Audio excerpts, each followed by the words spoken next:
The financial elite have been planning, waiting. Dreams of domination, of total control, have been passed down. Their plan has changed hands countless times, but its core goal has remained unchanged, nurtured through generations. From Caesar to Charlemagne, from Napoleon to Roosevelt, and down to the present day, and the first generation with the technology to carry that plan out. When they unleash it on an unsuspecting public, there will be no time to prepare, no time to react. In just 48 hours, the elites will freeze bank and brokerage accounts worldwide. Millions of Americans will lose access to their own money, in some cases, forever. And the elites will have seized unprecedented control over our money and our very lives. But one of their most respected members has decided to break ranks. He has agreed to expose their plan today in full. What he reveals over the next few minutes could save your family from sudden financial ruin. As you're about to see, it could one day save your life.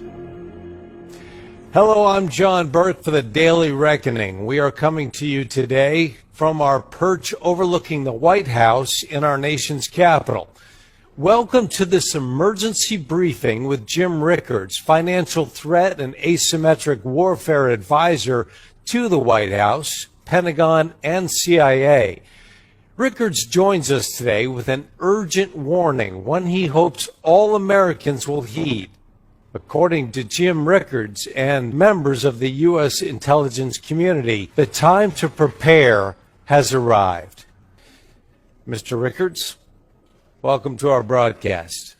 My pleasure, John. Thank you for having me. Now, your team has identified a network of elite operatives, and they have wormed their way into many of the most powerful financial institutions on earth. This list includes the International Monetary Fund, the Bank of International Settlements, the World Bank, the United Nations, and every central bank in the G20, including our own Federal Reserve. When the signal sounds, you predict that this network will pull the plug on the global financial system. Now, that will cause every bank, brokerage, and business to go dark in a massive coordinated attack. Their latest hit list, if you will, includes some 5,967 banks, such as Wells Fargo, Citigroup, and J.P. Morgan Chase. But they won't stop at the banks. These elite operatives will move to take control of approximately 3,800 asset managers as well. Now, Jim, you expect to see them seize control of BlackRock for nearly $5 trillion, Fidelity for $2 trillion, Vanguard for $3 trillion, and UBS and State Street for a combined $5 trillion or so. And when the freeze comes, citizens nationwide will lose access to their money almost instantly. No cash will be allowed to enter or exit the system without the network's approval. And Donald Trump's presidency will not likely survive the chaos about to ensue. But before we get to the details about this, I want to remind our viewers of your background, Jim. In the 1970s, you helped the White House to craft the petrodollar accord. Your actions helped to save the U.S. dollar and the oil embargo and sidestep war in the Middle East. In 1981, you helped the Reagan administration negotiate an end to the Iran hostage crisis, saving 53 American lives. In the 1990s, you helped the Fed wind down long-term capital management, averting a collapse of the global financial system. After 9/11, the CIA recruited you to assist on a counterterrorism project called Project Prophecy. You created a system to detect terrorist attacks before they happen by decoding complex financial signals. In 2006, Prophecy detected a looming terrorist attack in London. Officials were able to intercept the attackers, saving countless lives. That same year, you began warning our intelligence officials in Washington of a looming financial crisis. In September 2006, the CIA circulated your warning among its senior staff. Your full thesis appeared in the CIA's official journal, Studies in Intelligence. That material remains classified. However, on August 24, 2007, you shared the same warning with officials from the U.S. Treasury Department. You even supplied Treasury with a plan for averting the crisis called Proposal to Obtain and Manage Information in Response to Capital Markets Crisis. Unfortunately, Washington failed to act on your warnings in time. The result was the worst financial crisis since the Great Depression. Now, Jim, you say we're about to experience a radically new kind of crisis, one that will freeze the financial system, leading to global chaos. In your new book, The Road to Ruin, you write, the next financial crisis will not be merely a bigger version of the 1998 and 2008 crises. It will be qualitatively different. It will encompass multiple asset classes on a global scale. It will exhibit inflation not seen since the 1970s, insolvency not seen since the 1930s, and exchange shutdowns not seen since 1914. State power will be summoned to contain panic. Capitalism will be discredited once and for all. Not only will the coming crisis destroy more investor wealth than 2008, not only will it last much longer than the Great Depression, this crisis will be historic for another reason. And I'm talking about this network of elites using the crises for cover. At the appointed hour, they'll launch their attacks, and the financial system will go dark worldwide. Trillions will vanish instantly, and in many cases, permanently. And hundreds of millions of Americans will be cut off from their own money for months or even years. Now, this sounds like the biggest confiscation of wealth in history. There's no doubt. So, Jim, let me ask, could you please share with our viewers where this threat is coming from and how to prepare? Let's start with some background and context, because I know this must sound hard for some viewers to believe. I was having dinner with a friend not long ago in New York City. We met at a place called Oriole, which is in Midtown. My dinner companion that night was a senior advisor to BlackRock. As you may know, BlackRock is now the largest asset manager on the planet. It directly manages $5 trillion in assets, and it oversees another $11 trillion through its Aladdin platform. That means one firm controls more money than the GDPs of China, Russia, and Japan combined. Anyway, my dinner companion happens to work directly for BlackRock's CEO. As we nursed our white wine and the evening wore on, she let something slip. If I remember her words, she said something like, "They want to tell us we can't sell." What was she talking about? Who was she talking about?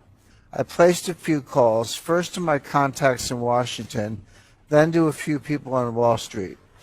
Soon I was on a plane for a series of meetings to London, to Geneva, back to New York, then down to South America. As I began connecting the dots, a pattern emerged. It revealed a network of more than 189 individuals positioned inside the world's major financial institutions. Some of them hold senior positions inside the IMF, World Bank, and every central bank in the G20, including our own Federal Reserve. These elites share one vision, and they're about to make it a reality. That vision is one world order, one world taxation, and one world money. They've worked for years behind the scenes preparing to realize that vision. They've literally rigged the laws of international finance. Everything is basically in place right now, and there's essentially no way to stop this from happening.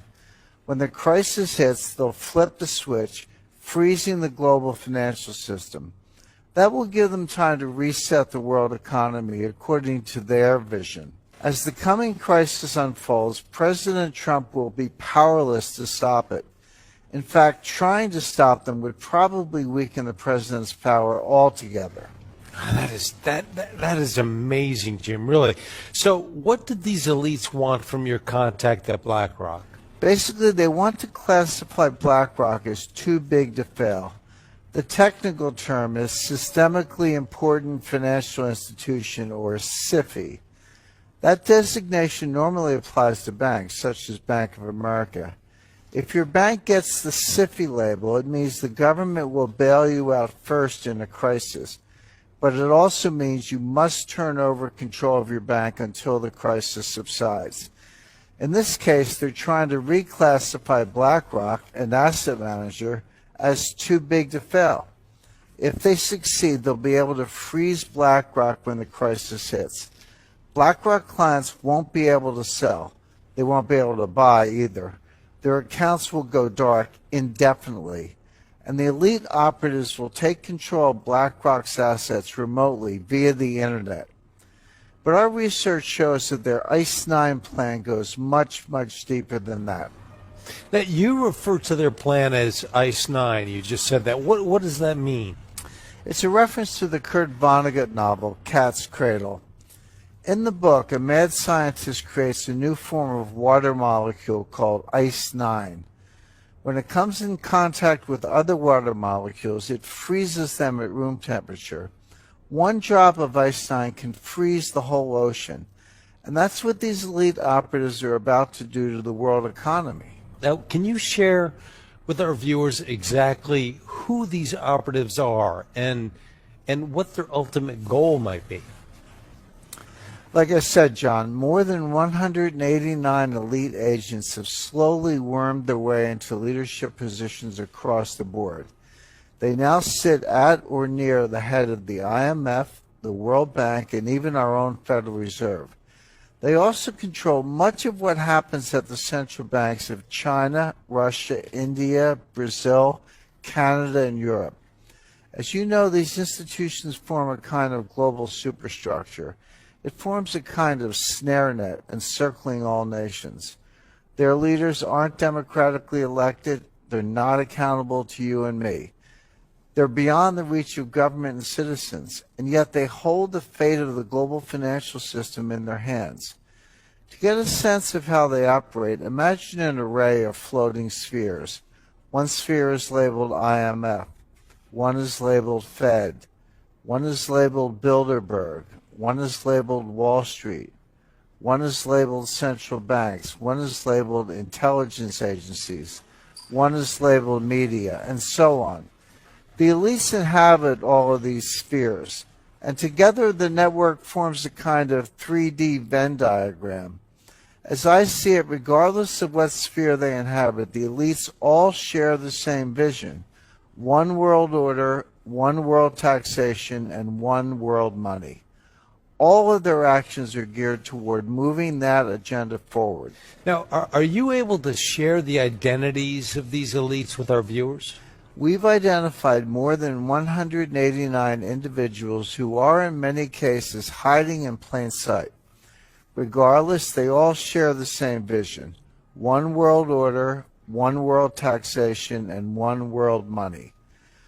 A short list would include Christine Lagarde, Managing Director of the International Monetary Fund, IMF; Mark Carney, Governor of the Bank of England; Raghuram G. Rajan, Vice Chairman of the Bank for International Settlements; Haruhiko Kuroda, Governor of the Bank of Japan; William C. Dudley, President of the Federal Reserve Bank of New York; Agustin Carstens, governor of the Bank of Mexico; Janet Yellen, chairman of the board of the Federal Reserve System; Mario Draghi, president of the European Central Bank; Zhu Min, former deputy managing director of the IMF; Zhou Zhiuquan, governor of the People's Bank of China; Robert E. Rubin, chairman of the Council on Foreign Relations. This A-list of central bankers and other elites is just the tip of the iceberg.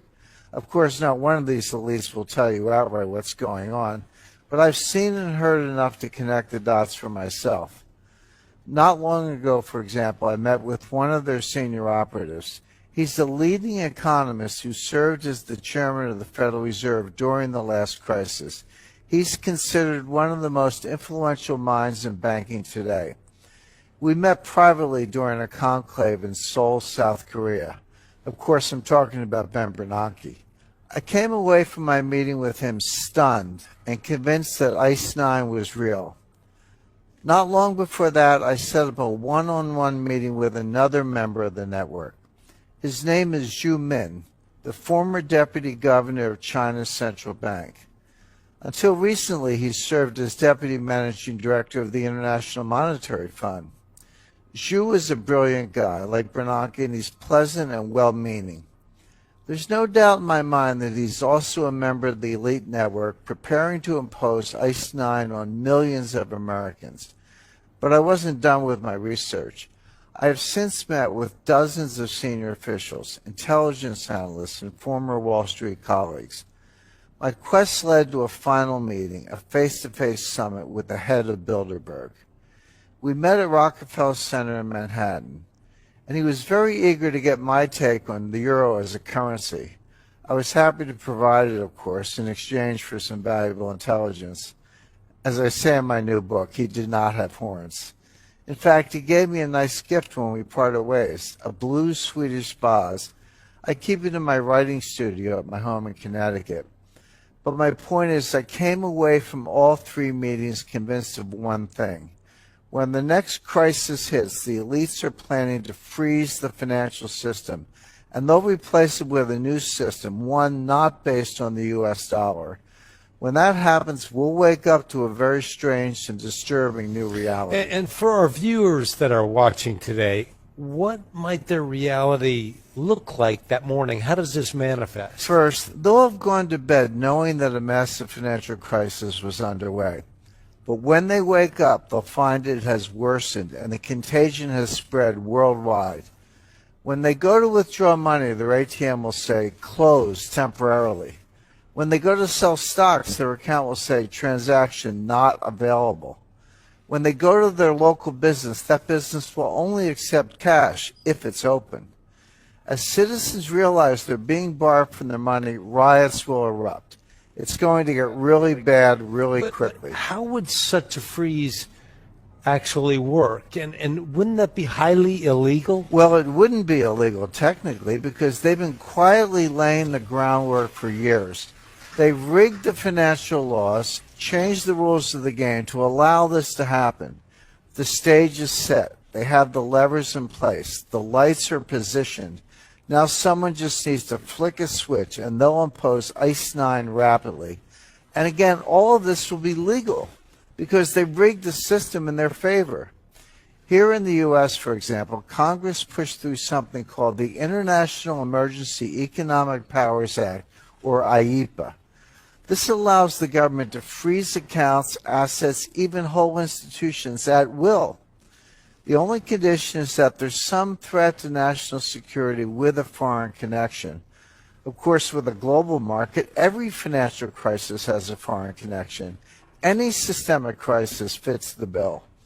And the thing is, when the next crisis hits, it's going to be so bad, President Trump won't have any choice but to go along with the elite's plan. Wow. That is, you have to admit, that sounds somewhat hard to believe. Now, how could these operatives actually freeze the whole country's financial system? Well, fortunately, we have some recent real-life examples to study. The elites have been conducting a series of dry runs for years, leading up to ICE 9. Look at Cyprus, for example. A few years ago, the Cypriot economy was in trouble, especially the banks. The IMF stepped in and loaned Cyprus $10 billion, but the loan came with strings. Now pay attention, because this is precisely what they're going to do. But imagine it on a global scale. So in exchange for the capital injection, the IMF demanded control over the Cypriot banking system. More specifically, the IMF froze the entire system, literally every bank in the country. And they did that to ensure the IMF's demands were met, including strict capital controls. So how did all this impact regular citizens? Their local ATMs went dark. Even the bank branch was closed, permanently in some cases. Citizens could not withdraw cash. They couldn't even transfer funds from one account to the other. What came next? Wealth extraction on a grand scale. The IMF basically stole 6 to 10% of all the cash in the Cypriot bank accounts. How did the elites justify this? They called it a levy, the price regular citizens had to pay for their government's missteps. Keep in mind, these asset confiscations were done at the balance sheet level with the institutions themselves. They never had to confiscate individual accounts. They froze every account by controlling a handful of the country's biggest banks. When the next crisis hits, we're going to see this here in the U.S. and around the world. And it'll be a highly coordinated global attack on the entire system simultaneously. All right, but hold on here. Wasn't Cyprus a fairly isolated example of the globalist elites taking over a nation's banking system? Not even close, John. The same thing has happened in other places. It's happening in Greece right now. As you know, Greece has been navigating a massive debt crisis for years. In 2015, the IMF and their partners moved in to recapitalize Greece's banks. That just means they agreed to pump capital back into the stalled system, like priming a pump.